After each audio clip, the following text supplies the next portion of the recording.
The room hummed with the low whir of the projector and the thin tap of rings against water glasses. Fluorescent light skimmed the conference table like frost, turning the polished wood into a mirror where my face looked too pale and my eyes too bright. I tightened my charcoal blazer, steadied my breath, and lifted the clicker. Slide 17, I said, though my voice felt like it belonged to someone standing behind me. My palm left a damp print on the table. A pulse banged at the base of my skull. Still, I smiled, took a careful step, and pointed to the market share graph, because the strong one never needs a chair. Before I go on, tell me where you're listening from down in the comments. And if you've ever been treated like the dependable one until it cost you your health, tap the like button, share this with someone who'll understand, and make sure you're subscribed so you don't miss the next chapter. To understand why I stayed on my feet that morning, you need to know the house I grew up in and the story it told about me. Our kitchen in suburban Chicago had an oak table polished to a soft glow, a refrigerator dotted with magnets from places I never visited, and a rule you could feel more than hear. Olivia is delicate, Fern is fine. My father's coffee mug read, "Litigator," heavy as a paperweight in his hand. My mother graded essays at that table for 3 decades, red pen stopping only to adjust a floral scarf or praise Olivia's latest sketch, which she'd taped to the fridge with a proud little flourish. When I brought home straight A's, the paper slid into a drawer with the coupons. "Good job, honey," my mother would say, already reaching for tape. Praise drifted toward need like heat toward cold. If Olivia cried at a math problem, Dad sat down and made up stories about numbers to coax her through. If I came home late from student council, I started the rice and set out plates. "You're the strong one," Mom would say, rinsing her hands, a little smile implying a medal I could never wear. At 11, I learned to iron blouses so my mother could rest her feet. At 13, I knew my father's dry cleaning number by heart. At 15, I voted no on a Friday movie so my sister could have gas money for rehearsal. It didn't feel like sacrifice then. It felt like pulse automatic and necessary. I learned early that saving the day was a kind of invisibility cloak. People clapped for the outcome, not the person who lifted it. When the orchestra needed a stand-in violinist, I raised my hand and heard, "What would we do without you?" When the debate team needed a last-minute closing, I rearranged my schedule and accepted a nod from the faculty sponsor that lasted half a second. The oak table remained steady. The magnet gallery grew. New sketches nudged old ones. My report cards curled at the corners in the dim drawer. In college, freedom felt like fresh air through a window cracked at night. Northwestern's library smelled faintly of dust and lemon cleaner. I ate late dinners alone with my notebook and the lake wind tapping at the glass, and for the first time, someone handed me an A and looked me in the eye like I was the point. But phone calls didn't change with the scenery. "Your sister's struggling with her major again," my mother would warn. "Can you come home just for the weekend?" A train ride, a missed study group, a midterm, graded like a bruise. I told myself there would be time later for sleep, for earnestly pored over notes for me. Adulthood arrived with keys on a ring and a thin bank account. I took a junior role at a small agency, learned how to see patterns in numbers and stories in patterns, and kept a mug at my desk that said, "Strategy." The phone still knew how to find me. A kitchen remodel needed a small top-off. A graduation gift somehow morphed into rent relief for Olivia. When my father's retirement came early and the market dipped, my budget flexed until it squeaked. The phrase loan got soft-edged and then disappeared entirely. I watched money leave like weather, inevitable, a little beyond discussion. If I asked a question about repayment, my mother's voice turned careful. "Your sister expresses love differently," she'd say, as if affection could be an IOU written in invisible ink. My father's tone leaned practical. "It's a family system," he'd remind me while straightening cufflinks. "If one piece is unstable, the others have to hold." It sounded like law. It felt like gravity. At work, I built campaigns from thin air. I learned to turn research into stories executives could taste. I landed a promotion and a glass-paneled office where the lake glinted like a promise. People started calling me the person you wanted in the room when the stakes were high. I liked being that person. I also liked sleeping, though I rarely admitted it. Therapy came like a dare to myself. Dr. Sarah's office had a lamp with a warm shade and a potted plant so green it felt impossible. "You don't have to break yourself to keep other people whole," she told me not unkindly. The sentence startled something awake. Boundaries began in small shapes. "I can't come by tonight." I'd text and stare at the typing bubble until it vanished. "No transfers this month," I emailed, heart thudding against ribs like a fist on a door. The weather at home shifted fast. Guilt blew in like a change of season.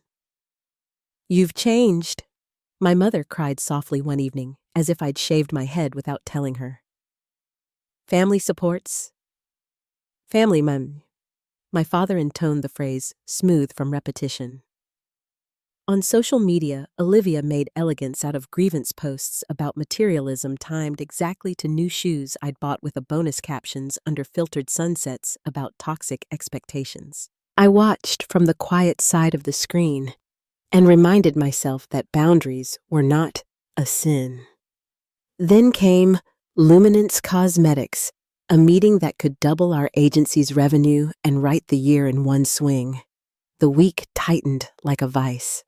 I lived on coffee cough drops and numbers. On Thursday night, the thermometer read 101. By Friday morning, 103. Steam from the shower fogged the mirror as I tied my hair into a tight bun and pressed concealer under tired eyes.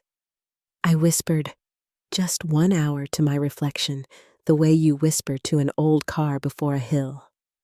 The office greeted me with the scent of printer ink and floor cleaner. Lake Michigan flashed silver through glass. Devin set a tea at my desk and touched the back of my hand. "You're shaking," he said. "Reschedule." Jane appeared in my doorway, arms folded, gaze cutting, and oddly soft. "I can take it," she said. "There is no account worth a body." I had carried the Lawson family for years. The idea of letting someone else carry anything felt like failing a class I hadn't signed up for. "I'm okay," I said, and felt the room disagree. At 11, the client stepped into the conference room wrapped in perfume and polish. I stood because the strong one stands. Slide 1, slide 2. My voice threaded through data points with practiced ease. By slide 20, the edges of people softened. The table seemed to tilt, a slick of sweat cooled at the nape of my neck, and my breath went thin as paper. I tightened my grip on the clicker. The graph blurred. I heard Jane's chair scrape back. The floor moved toward me with a slow, merciless kindness. The ceiling lights became moons. Voices scattered. I remember cool air against my face, the quick zip of a bag opening, the rush of wheels as the stretcher turned. Jane's voice, low but firm, spelled my name and read out my parents' numbers from my phone favorites, as if she knew the script I had memorized since childhood: call the people who say they love you. The elevator doors opened with a sigh. Someone tucked a blanket near my chin. My mouth formed words, but air refused to shape them. Hospitals smell like antiseptic and effort. The ER lights glared, then softened. Machines took my story in beeps and lines. When the words severe pneumonia threaded into the doctor's explanation, I felt the odd mix of fear and relief that comes when someone finally names the problem you've been pretending not to have. He spoke about IV antibiotics and rest, as if those were ordinary nouns and not luxuries I'd never learned to claim. 5 days, he said, then another week at home. Your body needs a full stop. He glanced at the empty visitor chair and didn't say anything more. Evening pulled itself across the window like a calm blue sheet. The nurse smoothed my pillow and asked if I wanted her to call anyone. My boss already did, I whispered, tasting the rasp. They'll come. She nodded with eyes that had seen too much and too many times, then dimmed the lights and left me with the soft beep of the monitor and the quiet click of the door. Silence should be restful. That night, it felt like weather pressing against glass. I watched the second hand climb and drop. I pictured the oak table, the porch light at my parents' house winking on at dusk, the faint shuffle of my father's slippers, my mother's ritual of wiping the countertop until it shone. I imagined Olivia's laugh in the kitchen, bright and bell-like. A text notification would glow any minute. "We're on our way" would fill the space and make me scold myself for doubting. I told myself the lie gently enough to almost believe it. Instead, my phone sat on the bedside table like a small closed mouth. The nurse returned with medicine and a kind of practiced fussing that felt closer to love than love had sometimes felt. "You rest," she said. "We've got you." Tears burned, then receded shy as a tide. I closed my eyes and pictured all the times someone had said, "You've got this," when what they meant was, "We're giving it to you." The IV hummed. The antibiotics slid cold through my arm and bloomed warm in my chest. Near midnight, the hospital quieted to the soft symphony of machines. The chair beside my bed remained untouched. Its vinyl seat unwrinkled, the blanket folded in a neat square no one would pull over their knees. I reached for my phone because habit is a powerful religion. There were messages from coworkers who had seen the ambulance from Tara with a string of exclamation points and an offer to feed my plants from Devon, promising to bring ginger tea tomorrow. The favorites remained gray. I stared at the dark screen and the dark window and struggled not to fill in the silence with excuses on their behalf. Maybe they were asleep. Maybe they hadn't heard. Maybe they were on their way, and traffic held them like a net. The old stories lined up, each one asking me to be generous just one more time. Another notification buzzed when I wasn't expecting. The icon shimmered like a dare. I hesitated, thumb hovering, lungs tight, the monitor answering with a fretful beep. My finger lowered toward the glass, toward the bright window where people tell on themselves without meaning to. The chair beside me remained empty. The quiet grew a shape. I tapped the app and let the blue light wash my face. The glow from my phone painted the hospital ceiling in cold light. For a moment, I thought my fever was making me see things.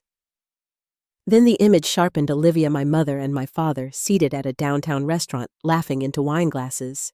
The caption read, "Family Day without the drama. Blessing in disguise." The laughter in that photo seemed to echo in the stillness around me. My lungs felt tight beneath the oxygen line, but that wasn't what hurt. It was the clarity. The kind of truth that had been whispering for years and had finally decided to shout. I locked the screen, but the image stayed in my head. The smile on my mother's face, the tilt of my father's glass toward Olivia. A family at peace, just not with me in it. A nurse entered softly, checking the IV. Her badge said Lucia. She was in her 50s, with the kind of face that carried both sternness and warmth. She adjusted the flow and studied the monitors. "Your heart rate's high," she said quietly. "Try to rest." "I'm trying," I whispered. "It's hard when there's no one here." She hesitated before placing a hand on my blanket. Sometimes people don't know how to show up until they're asked twice. I nodded, though we both knew I'd already asked more times than I should have. That night, I didn't sleep. The lights dimmed, machines sighed, and the corridor outside filled with muted footsteps. Every hour or so, a nurse would come in to check my vitals. Between those visits, I watched headlights slide across the ceiling, each one fading into the dark. When morning came, the fever had dropped, but the heaviness hadn't. The doctor was pleased with my progress. "Another few days," he said, and you'll be on your feet again." I thanked him. It felt strange offering gratitude when what I really wanted was presence. Later, as the lunch tray cooled untouched, I tried calling home again. My father's number went straight to voicemail. My mother's too. Olivia's rang and rang before her bright recorded voice filled the silence. I told myself they were busy, that maybe there was a misunderstanding. Then another thought came sharper and truer. They knew exactly where I was and had chosen not to come. By evening, my chest burned with both infection and something deeper. I turned off the phone and stared at the window, letting the city lights blur. For once, I didn't reach for explanations. I simply sat with the truth. The following afternoon, a nurse's voice at the doorway broke through my haze. "You've got a visitor?" she said, her tone surprised. I expected to see my boss, maybe a coworker. But when the door opened, the figure that stepped inside was from a different chapter of my life altogether. Jasmine. My voice cracked on her name. She smiled a tired, relieved kind of smile. "Hey, little sister." It took me a moment to understand she was real. Jasmine Carter, my half-sister from my mother's first marriage. We hadn't seen each other in 7 years. She came closer, setting a duffel bag on the floor. Her hair was wind-tossed, jacket creased from a long drive. "Jane Wilson called me," she said. "Told me you were in the hospital. I drove straight from Michigan." The room seemed to breathe for the first time in days. "You drove 6 hours for me." "Of course I did. Your family." The word landed like a weight in my chest, solid, undeniable. She sat beside the bed, taking in the IV lines and the pallor in my skin. "You look awful," she said, and for the first time in days, I laughed. "I feel worse." Jasmine reached for my hand, her touch warm and certain. "I've missed you." Tears came without warning, years of composure collapsing under that simple kindness. She handed me tissues and let me cry. No fixing, no lectures, just quiet presence. When I could finally speak, I told her about the calls that went unanswered, the photo on social media, the caption that turned my illness into a family joke. Jasmine's face darkened. "That sounds about right," she said softly. "They did the same thing to me." She told me how she'd been pushed out slowly after our mother remarried. Fewer invitations, fewer calls, until she simply stopped trying. "I used to think it was my fault," she said. "Now I see it's just how they work. Love is conditional, and the conditions are impossible." The nurse came in with medication, smiling at the sight of someone finally sitting beside me. Jasmine helped adjust my pillow's brushed hair from my forehead. When the nurse left, she unpacked her bag, a soft blue blanket, lavender lotion, magazines, even my favorite peppermint tea. "I didn't know what you'd need, so I brought comfort," she said. It was such a simple word, but it filled the room like light. That night, she stayed until the nurses insisted on closing hours. Before leaving, she tucked the blanket around my shoulders. "Sleep," she said. "I'll be back in the morning." When the door closed, the silence no longer felt hostile. It felt like a pause between breath. The next morning, she was there when visiting hours began, holding coffee and a paper bag that smelled of cinnamon. She helped me sit up steady but unhurried and handed me a muffin torn neatly in half. "You've got to eat," she said. "Doctors can't fix everything." Between bites, we talked about the years we'd missed. She told me about her life in Grand Rapids, her work as a physical therapist, the friends who'd become her chosen family. Her tone was steady, grounded. "I used to think family meant obligation," she said. "Now I think it just means showing up." I told her about work, about the constant pressure, about how I'd believed love had to be earned. I thought if I just did enough, they'd finally see me. She looked at me with quiet understanding. You can't make people see what they refuse to look at. We spent hours talking the way you talk when time finally gives you permission. She listened without judgment, occasionally nodding, occasionally smiling. There was no performance between us, only truth, and a shared kind of ache.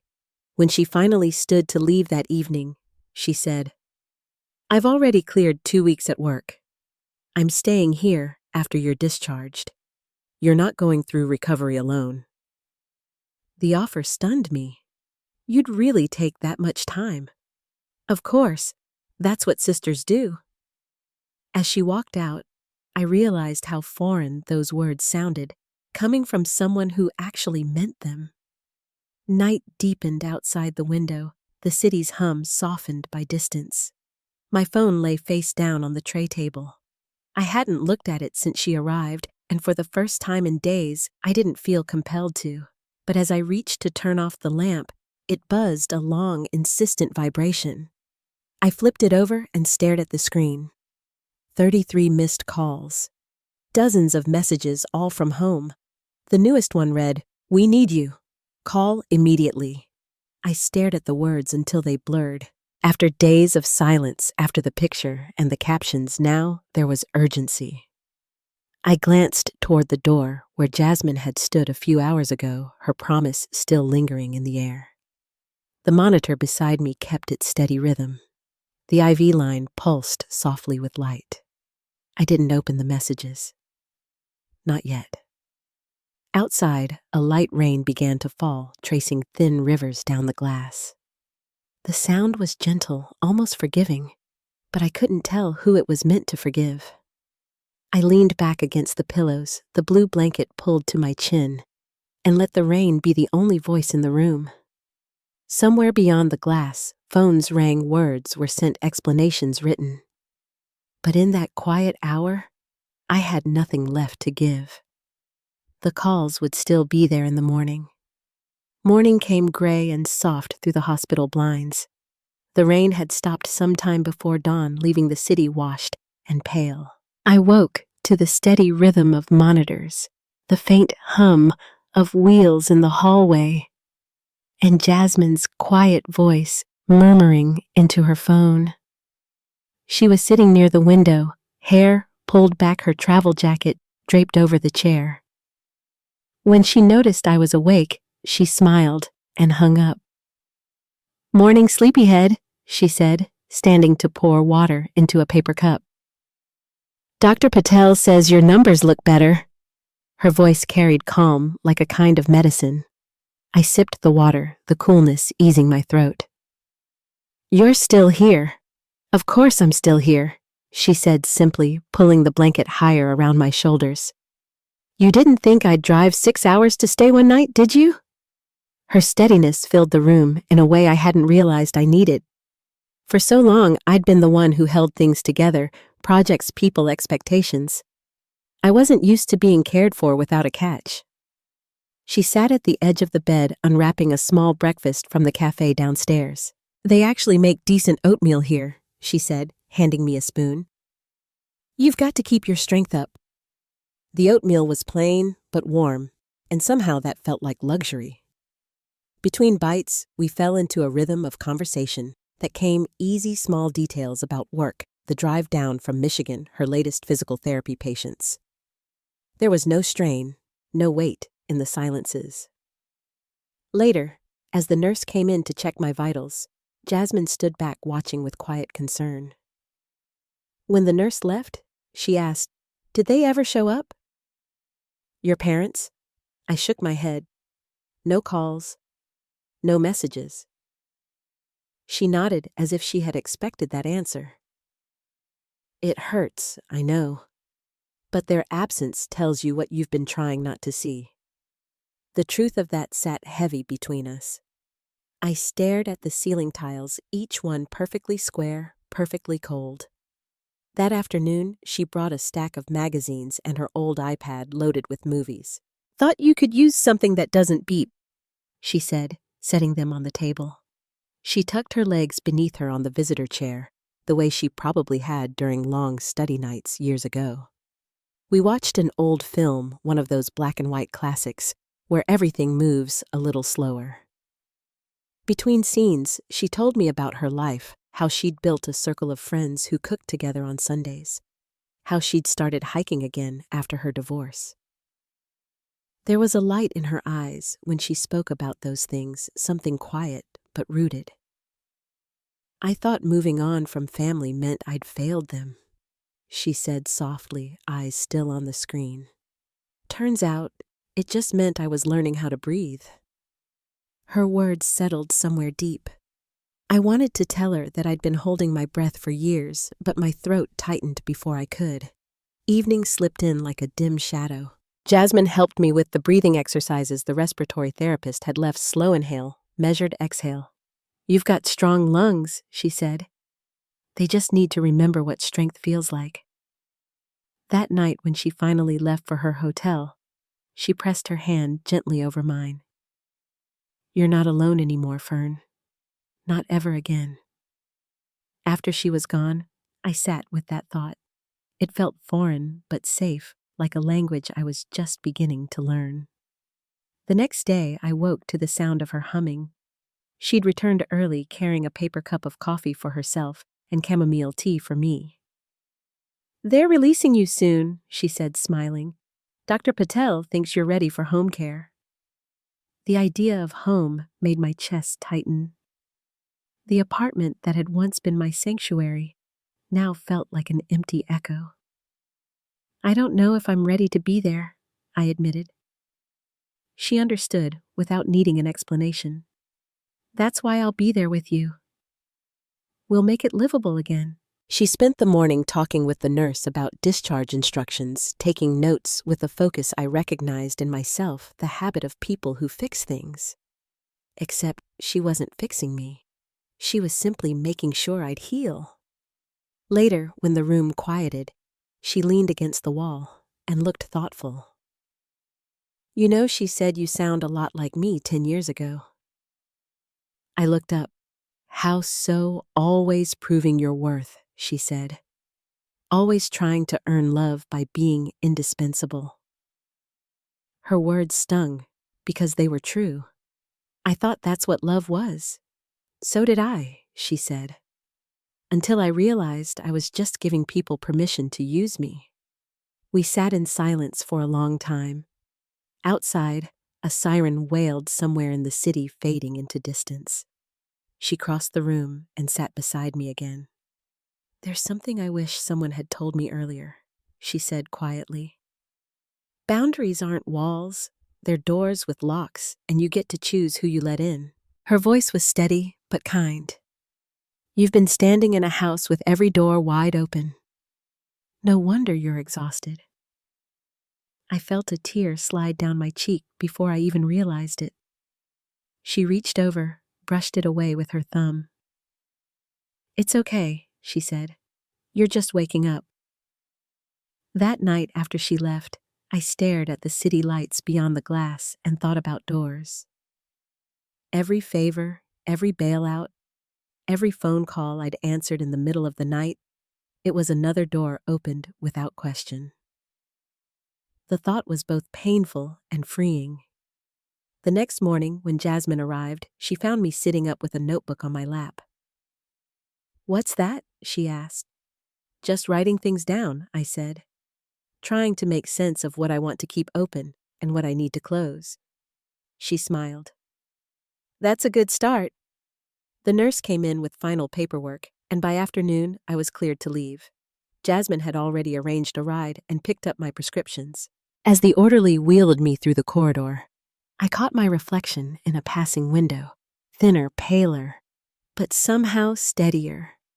Outside, the air was cool and alive with the smell of wet pavement. I took my first deep breath without coughing. It felt like stepping into something new. At home, Jasmine moved through the apartment with quiet purpose, airing out rooms, folding blankets, stocking the fridge. The sound of her moving light switches, clicking cabinet doors closing, was strangely comforting. You really don't have to do all this, I said, leaning against the couch. She gave a short laugh. You'd do the same for me. I thought about it. I would have, but I'd never been given the chance. By evening, the place felt warm again. She sat beside me with 2 cups of herbal tea. "How's your breathing?" she asked. "Better," I said. "Still tired." "That's okay. Rest is work too." The city glowed outside the windows, headlights gliding along wet streets. For the first time in a long while, I wasn't thinking about who needed me. I was just here existing, watched over by someone who didn't demand a thing in return. We talked until the edges of the sky turned dark. Jasmine told me more about her years apart from the family, the slow withdrawal of calls, the guilt, the eventual relief. Her honesty was both tender and raw. The hardest part, she said, was accepting that they might never change. You keep waiting for recognition that doesn't come. Eventually, you have to give it to yourself. I listened, the weight of her words pressing somewhere deep inside. When she finally stood to head for bed, she paused by the hallway. "You know, healing isn't always gentle," she said. "Sometimes it breaks things first." I nodded, understanding more than I wanted to. Long after she'd gone to the guest room, I sat alone watching the faint pulse of city lights on the ceiling. My phone was charging on the nightstand, its screen dark. The quiet felt fuller now, no longer empty, but alive with thought. A new message blinked on the screen just before midnight. 33 missed calls unread, still waiting. I stared at it, heart slow and steady, and whispered to the empty room, "Not tonight." I turned off the light and let the darkness hold me. Somewhere in the quiet, I could hear Jasmine breathing softly in the next room, and for the first time in years, that sound felt like family. Morning light filtered across the living room rug, soft and golden against the hardwood. I woke to the faint sound of Jasmine moving in the kitchen cupboards, closing the steady rhythm of a knife on a cutting board. The smell of coffee drifted through the apartment, warm and grounding. For the first time in days, I felt steady enough to stand without holding the wall. When I walked in, Jasmine looked up from slicing apples. "Morning," she said. "You actually slept." "I think so," I answered, surprised by how true it felt. She handed me a mug of herbal tea and nodded toward the couch. "Sit before you topple over. The world can wait." I sat, wrapping both hands around the mug, the heat seeping into my fingers. The city beyond the window had already begun its usual hum, but in here, everything was still. I realized how rare that was, stillness, without anxiety, quiet, without fear. Jasmine joined me with her own cup. For a moment, we didn't speak. She leaned back, crossing one leg over the other, her expression thoughtful. "You've got that look," she said finally. "Like your brain's 10 pages ahead." I smiled faintly. "Maybe. I keep thinking about what happens when I go back to work, to life. The messages." She tilted her head. "The 33 missed calls," I nodded. "They're still there." "Then maybe it's time to see what they want," she said softly. "But only if you're ready." The phone sat on the coffee table where I'd left it. I reached for it, my hand hovering for a moment before I picked it up. The screen lit with a flood of notifications, calls, texts, the same names that had ignored me when I needed them most. I opened the first message from my father. "We need you. Answer immediately." Then another from my mother. "Your father's upset. Family emergency." Olivia's voice in text form followed, sharp and impatient. "Stop ignoring everyone. This is serious." I scrolled through the rest, my chest tightening with every line. Not one mention of my illness, not one word asking if I was okay. "They're not worried about me," I said quietly. "They're worried about something else." Jasmine reached over, placed her hand on my arm. You don't owe them instant access just because they finally noticed you exist. Her words gave me courage. I took a breath and called anyway, wanting the truth laid bare. The phone barely rang once before my father's voice filled the room. Finally, he snapped. Do you have any idea what's happening? We've been trying to reach you for hours. I've been recovering from pneumonia, I said evenly.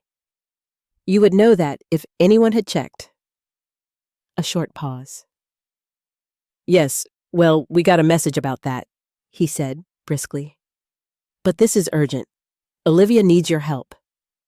Jasmine glanced at me from the couch, her face unreadable. What kind of help? I asked. She's been accepted into an artist retreat in Paris. He said, his tone suddenly proud. It's a once-in-a-lifetime opportunity, but the fee is due today. $20,000. She needs you to wire the funds immediately. I stared at the phone. The absurdity of it was so complete, it took me a moment to find words. You're calling about money. This isn't about money, Fern, he replied. This is about family. Your sister's future depends on this. Jasmine stood slowly, arms folded, listening. I could feel her strength beside me, quiet and steady. Put Mom and Olivia on, I said. Let's talk together. There was some fumbling on the other end, then my mother's voice, overly sweet. Fern. Darling, I know this sounds sudden, but Olivia worked so hard for this. We just need your help to make it happen. Did you get the hospital messages? I asked. Jane called. I collapsed at work. I was in the hospital for 5 days. Another pause. Your boss made it sound dramatic, she said. We thought it was just exhaustion. And the photo you posted? I asked quietly. The one about a family day without drama. That was the same day I was admitted. Her breath caught. Fern, that wasn't about you. Olivia's voice broke in, impatient and bright. Oh, for God's sake, are we really doing this? You're fine, aren't you? Let's focus on something positive for once. Positive? I repeated the word sour in my mouth. You ignored me when I was sick, but now it's positive because you want something. Stop being so dramatic, she said. It's pneumonia, not cancer. You'll recover. But if I miss this retreat, it could ruin my career. That was the moment something inside me hardened, not anger exactly, but finality. No, I said. The silence that followed was sharp as glass. What do you mean, no? My father demanded. I mean, I'm not paying for it. Not this time. Not ever again. They all started speaking at once. My mother's pleading tone, my father's measured frustration, Olivia's indignation. I let the noise wash over me until it turned into a single blur of sound. Then I spoke again, low and clear. I've spent years taking care of this family, covering bills, signing loans, fixing problems no one else would face. And when I collapsed, you celebrated my absence. You made jokes about peace and blessings while I lay in a hospital bed. That's not family. That's convenience. You're twisting things, my father said. We didn't know it was serious. You knew enough to post about it, I replied. And even if you hadn't decent people check, I would have checked. My mother sighed. Fern, you've always been so strong. We knew you'd be fine. Your sister needed support. You don't. I almost laughed at that, the way they turned neglect into flattery. It's not strength, I said quietly. It's survival. Olivia groaned. So this is punishment. You're holding money over us to make a point. No, I said. I'm setting boundaries. There's a difference. My father's tone sharpened. If you want to isolate yourself, fine. But don't come crying to us later when you realize what you've done. Before I could answer, Jasmine stepped forward, her voice calm but firm. This is Jasmine, she said. Maybe you remember me. I've been here with Fern the entire time, something none of you bothered to do. There was a shocked pause. My mother's voice rose thin and defensive. Jasmine. What are you doing there? Being family? She said simply. The kind that shows up. My father's tone turned cold. You stopped being part of this family years ago. This doesn't concern you. It concerns me because she's my sister, Jasmine said, steady as stone. And because watching someone you love get used until they collapse, that concerns anyone with a heart. I felt my throat tighten, gratitude catching in my chest. I didn't speak. I didn't need to. Olivia's voice came through again, brittle and furious. This is ridiculous. I'm done. Call me when you're ready to stop being selfish. The line clicked. Then another. Finally, my father's voice colder now. You've made your choice, Fern. Don't expect us to clean up the consequences. I won't, I said. The call ended. The silence that followed was immense, but it wasn't empty. Jasmine sat beside me, her hand finding mine. You did it, she said softly. You finally stopped. I don't feel proud, I whispered. Just tired. That's what happens when the weight finally falls off, she said. We sat there a long while, listening to the hum of the city through the glass. My tea had gone cold, but I didn't mind. That night, messages poured in angry texts from Olivia, guilt-laced ones from my mother, a formal email from my father outlining all the ways I'd benefited from family support. I didn't respond to any of them. I silenced the phone, placed it face down, and let it stay that way. When I finally went to bed, Jasmine passed my doorway, pausing to glance in. How's your breathing? She asked. Better, I said. Lighter. She smiled, leaving the hall light on just enough to soften the dark. Then keep breathing, little sister, she said. That's how freedom starts. I lay there listening to the distant hum of the city, the quiet click of her door closing. For years, my peace had depended on their approval. Now, for the first time, it depended on me. The quiet wasn't silence anymore. It was space open still, and finally mine. The city woke under a soft blanket of fog, the kind that dulled sound and made the air taste faintly like rain. I stood at the kitchen window, watching the light shift across the rooftops, coffee warming my hands. The apartment was quiet, except for the slow tick of the wall clock and the hum of the heater. That kind of quiet used to feel like loneliness. Now, it just felt like mine. Jasmine's voice drifted from the hallway as she gathered her things. I'll be back by dinner, she said, looping her scarf around her neck. Don't forget your afternoon walk. I smiled. Yes, ma'am. She grinned, tapping the doorframe on her way out. You sound stronger every time I leave the house. Her footsteps faded down the hall, leaving behind a silence that wasn't heavy anymore, just steady. After she left, I sat at the table where sunlight spilled across a half-read book and a vase of tulips she'd brought home the week before. Their petals had started to curl at the edges, pale pink, giving way to white. I turned one in my fingers, marveling at how something could fade and still be beautiful. Work emails waited unopened on my laptop. My new agency in Madison gave me space to breathe a slower rhythm. Fewer demands, a team that asked how I was before asking what I could do. I liked that balance. I liked not flinching every time my phone buzzed. Most days, I started the morning with meditation, a practice Dr. Winters had suggested. It wasn't about emptying the mind, she'd said, but listening to what it really needed. Some days, that voice asked for movement. Others, for stillness. Today, it asked for clarity. After finishing my coffee, I opened the window just enough to let in the cool air. From somewhere down the street, a church bell rang its sound, soft and certain.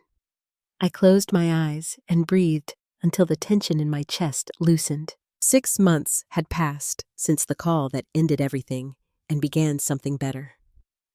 The first few weeks after that conversation were strange, too quiet, too still.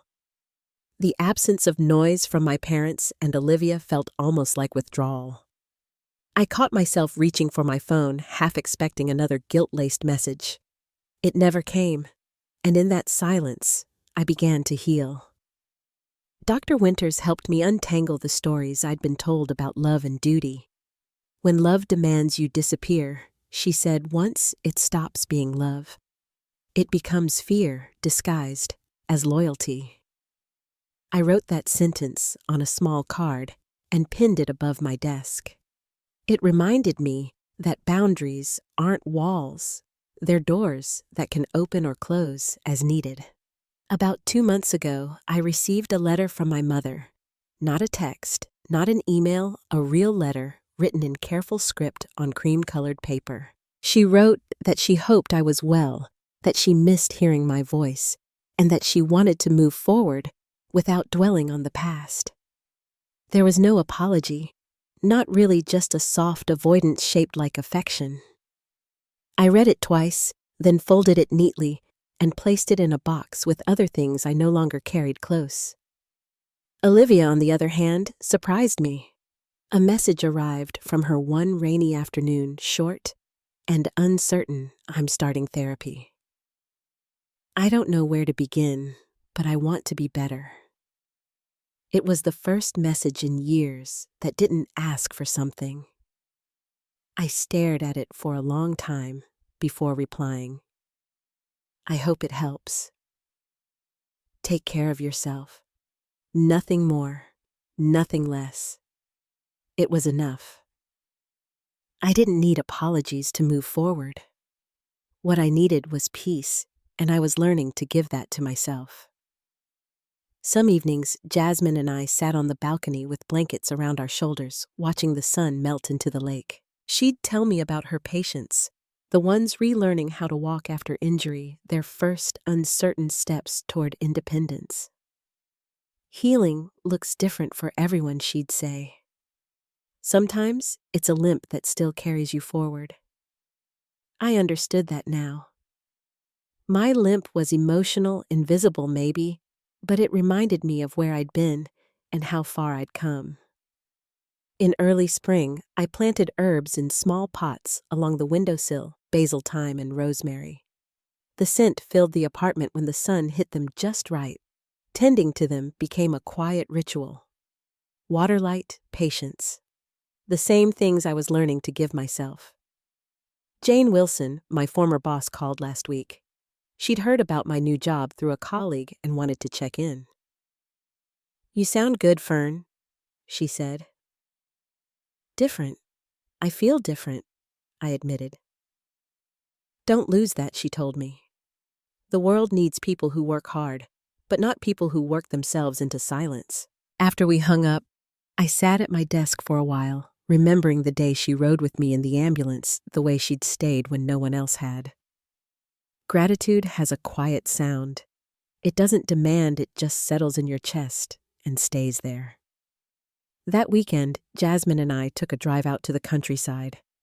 The roads curved through fields just beginning to green, and the horizon stretched wide, unbroken. We stopped at a small diner for pie and coffee, then found a walking trail that wound through a cluster of trees still bare from winter. Halfway through the walk, Jasmine said, "You know you laugh more now." I smiled at that. Feels strange sometimes, like I'm borrowing the sound from someone else. "It's yours," she said.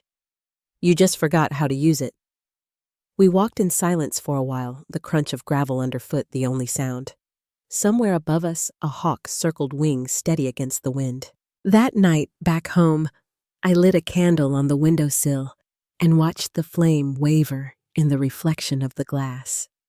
Outside, the fog had lifted, revealing the quiet shimmer of the lake. Jasmine was in the next room, humming along to some old song on the radio. I let the sound drift through the apartment, warm and familiar. I thought about all the versions of myself. I'd been the daughter who tried too hard, the worker who never stopped, the woman who mistook exhaustion for love. Each one had served its purpose. Each one had brought me here. Healing didn't look like reconciliation or apology. It looked like choosing stillness over noise, peace over permission. It looked like the space to breathe without proving anything.